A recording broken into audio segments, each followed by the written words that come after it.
watch Kentucky last night? I did. Kentucky looks good. How you laughing? You know me. He beat me 1-1. Oh, he tear both of y'all up. Wow. Welcome in, everyone, to the greatest financial literacy podcast on the planet, NBA Unplugged. Today, as always, I am joined by the GOAT, the illustrious Professor Young. Professor Young, how you doing today? I'm good, man. I'm good. How was your weekend? It was good. I was in Los Angeles. Okay. That was great. I went out for a run on Saturday morning, and I forgot I was in the desert. It's cold out there. Beautiful homes out there. It's really nice and everything. Ran a couple miles, and that was it. But yeah, I went out there for a little conference, all finance conference. What was your mile time?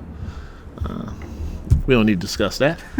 I finished. That's true. That's all that matters. At 58, you just try to finish. That's all that matters. That's real. So I know this weekend you went to LA, like you said, with all finance, but as last week we had Miss Carter on the podcast. That's right. How do you think the interview went with Miss Carter? I thought it went well. I think people think there's only one way to own a business, and franchising obviously is a way of owning a business without having the support, without being alone. Something that's proven. And then you also have the mechanisms and the playbook to succeed. So I think it's a great way of getting into the business, and also scaling as well. So yeah, it's great. I thought she did an awesome job. Shout out Miss Carter. I know we love these. Absolutely. Shout out Miss Carter. We appreciate your time. Definitely GOAT status. You know, when we invite people, we're only inviting people that have GOAT status. Right, and she's one. Yeah. And we're holding you true to that symposium and Super Bowl. That's right. So we're holding you true to that. That's right. Free tickets. Yes, sir. But before, we have a new member on the team, Mr. Ryan Matthews. He's behind the camera. You can't see him. Ryan Matthews, he is now joining the team. So we're thankful for you, Ryan. We appreciate you. Yeah, well, you know what his nickname is, right? What's his nickname? His nickname is Player. He's in my corporate finance class. Okay. Oh, he's a great student, but he's a player. Wow. The women love him. Shout out Ryan Matthews.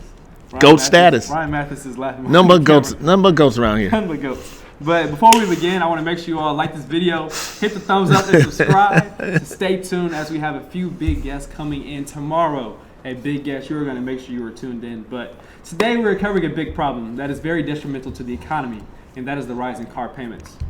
So as we know, car payments are rising as borrowing costs continue to do the same with interest rates rising. So now the average car payment for a new car in quarter 3 was actually around $736. Yep. Now compared to just 3 years ago in 2020, the average car payment was only $575. That's almost a $200 increase in three years. So, Professor Young, I want to ask you, how do really auto loans work, and like when it comes to financing for a vehicle? Because most people don't have $25,000 sitting around to buy a new car, so they have to finance it. How does that process really work? Well, let's look at what really transpired. You know, we had to, before the pandemic, things were pretty much normal. Rates were low. The terms of pricing on used cars, or I like to call them pre-owned cars, they were relatively low. But when the pandemic happened, people were at home. They couldn't use public transportation because that was shut down, so they were buying pre-owned cars. Right. They were actually having cars delivered to them out of state. People were shopping all the way around, which put a squeeze on pre-owned cars in terms of the supply. So the supply went down. All of a sudden now the prices jump up on you, right? And then we had higher prices, but we also still had lower rates, which made it, you could tolerate it a little bit, Yeah. But then as rates started to rise, when the Fed started raising rates to cool off the economy, all of a sudden now a 2 or 3% loan on a car loan for a qualified borrower, someone that's at 700, 750 or above, now they're paying 7% on that loan, okay? But the big market that's really driving the car business is what we call the subprime portion. Those are people who have 650 credit score or below, okay? And with a 650 and credit below, they might have been paying maybe 7 to 12% at that time. Now they're paying 14 to 21%. Wow. So that's why you see that 500 to 700 jump. So you have two things. Just it mimicked the housing market. Prices went up, rates went up, everything went up, right? So you have someone that's sitting there with a $700, $800 loan, and then everything else is going up against them. Delinquency rates start to go up. Yeah. and the highest they've been Right. since 1994. So it's just an avalanche. It's just if everything can go wrong at the same time, it actually did. Yeah. So yeah. So, and then I know how loans work. So you have a term. That's right. That you pay the loan off. So like for houses, it's common that it's a 30-year fixed mortgage rate. That's right. But for cars, it's a little bit differently. So historically, car payments are around 4 to 5 years, or 48 to 60 months. But like Professor Young said, with the rise in rates and everything happening in the economy, these terms are actually extending longer. So instead of being 48 to 60 months, they're tending to be 72 to 84 months. Or even longer. Or even longer. And that is more the consumer has to pay because that's a longer time frame that they're paying interest back on the loan. That's right. So, Professor Young, as the terms, I kind of mentioned it a little bit, but Yep. why really are these terms expanding? It's affordability. The longer because if you think about it, any loan is front end loaded with interest at the beginning. So very little equity is being built in into the vehicle. Okay, so if that's the case, all of a sudden you have these high prices and people can't afford them. They just can't afford these high payments. So to make them so you can tolerate them, they stretch out the loan. Yeah. You know, Yeah. and if you stretch out the loan, mean longer money, it's going to cost you more. Right. So that's when the rates go up even higher, but you're paying a lot longer and you're paying more for the car. Okay. So let's say I'm making these numbers up. Let's say if you buy a $20,000 car at 7% interest over 5 years, it might cost you $27,000 for interest, for example, right? But now, if you go 84 months or 85 months or whatever the case is, now we're talking about instead of being $27,000, it might cost you $35,000 for that car. And that's more money the bank gets? That's more money the bank is making off of you as opposed to you building equity in that car. So the banks are benefiting from high interest rates? Absolutely.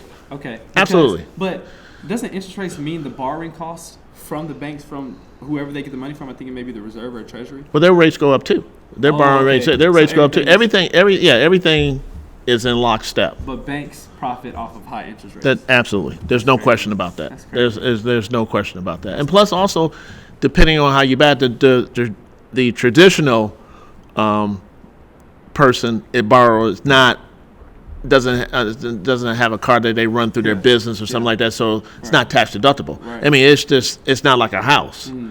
So that's interest that you're paying. You're not getting any benefit from it except for driving it. And houses are tax deductible? The interest portion is, yes. Okay. That's a lot of gems right there. Yep. Professor Young just dropped. That is Yep. a lot of gems. But Professor Young, what do you look? What's look like next weekend for you? Any plans? I know we got a big guest tomorrow. Why you laughing? You know me. Definitely watching college basketball. Who's your favorite team? Oh, did you watch Kentucky last night? I did. How you Kentucky feel? looks good. Kentucky looks good, Kansas doesn't look too good, but they'll come around. but Kentucky didn't have 3 of their big men, and that was big because they had no center. So Right. they just had their own No, guards. I know. The You were, fact- but here's my team though. I'm a Marquette fan. Tyler Collette, that's your guy. No, I like him. It's not. I like him. Cam Jones is my Okay. dude. Cam can play some ball. He's a hooper. Now my favorite team is University of Illinois because I went there and they played. Yeah, well they lost against Marquette. Yeah, that's. They played a nice game. Okay. Yeah, Big Ten. They played a nice game. Yeah. Marquette Final Four.